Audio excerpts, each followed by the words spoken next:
Welcome. In this video, I will show you what to do if your touchscreen isn't working on Realme Watch S5. So in such case, there is not much that we can do.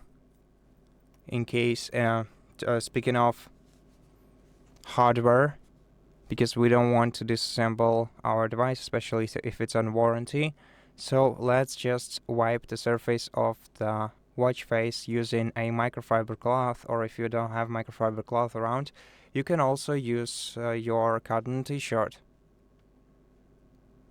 And then check your touchscreen, and if it's not working, then your device must be simply frozen. So hold down the power button or the digital crown and keep holding it for about 15 seconds.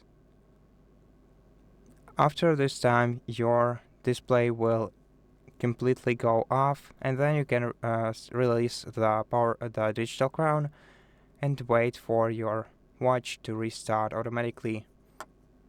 And in most cases, this will resolve this issue, but if you are experiencing it still, definitely reach out to Realme customer support service and tell them about this problem.